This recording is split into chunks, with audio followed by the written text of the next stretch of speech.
Welcome to Bright New Corner Ministry. My name is Cindy Ann Lois Walcott, and we are studying life lessons from the Holy Bible. You don't have to be religious, these lessons are for holistic living. Today's lesson is an exciting one. I call it Breaking the Yoke. We're going to study this lesson in Genesis chapter 27, verses 38 to 40. So far we've learned that Isaac's old and he made his will, and he got deceived.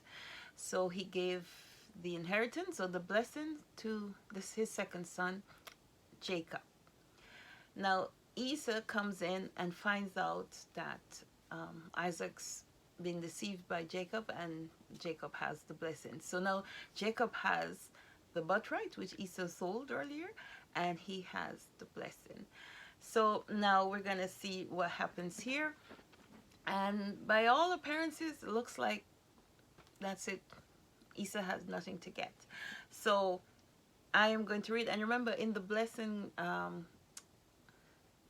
Isaac gave to Jacob, it was that Esau, your brother, will serve you. So now that's why this lesson is called Breaking the Yoke, because it's right here. So let's read Genesis chapter 27, verse 38. And Esau said unto his father, Hast thou but one blessing, my father? Bless me, even me also, O my father. And Esau lifted up his voice and wept.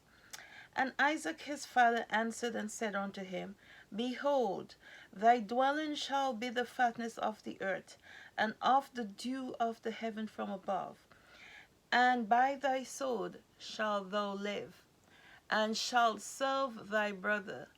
And it shall come to pass, when thou shalt have the dominion, that thou shalt break his yoke from off your neck. So there is hope. As bad as things may seem, we can break the yoke. We have to start working on finding a way to break the yoke, finding a way to have dominion, to have control.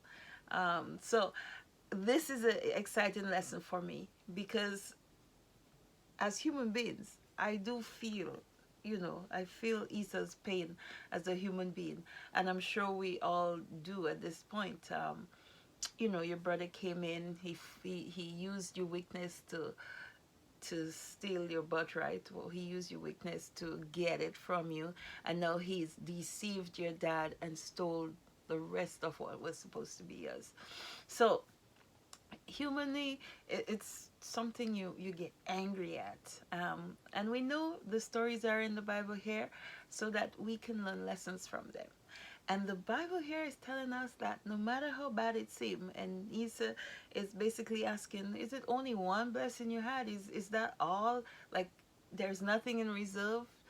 And his father says to him, you will be your brother's servant, but the day will come when you'll have dominion and you'll break that yoke. And that is exciting. And when we read on further, I think the yoke is not just about servitude, servitude. Sorry.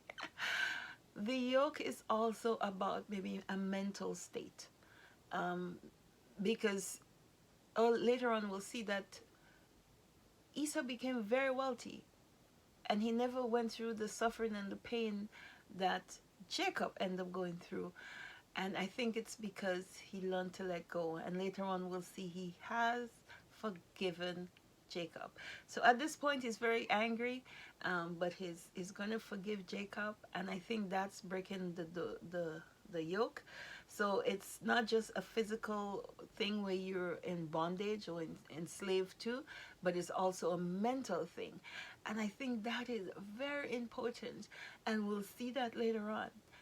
When you forgive, or when you are prepared to move on, when you minimize the effect mentally, you've broken the yoke and you can take dominion and you can move forward. I hope you see this text here in that light. Oh, I hope somehow it leads you into doing some more investigation, and you'll see further on what I'm talking about. You'll see how exciting it is to have this bit of news here, to have this lesson here.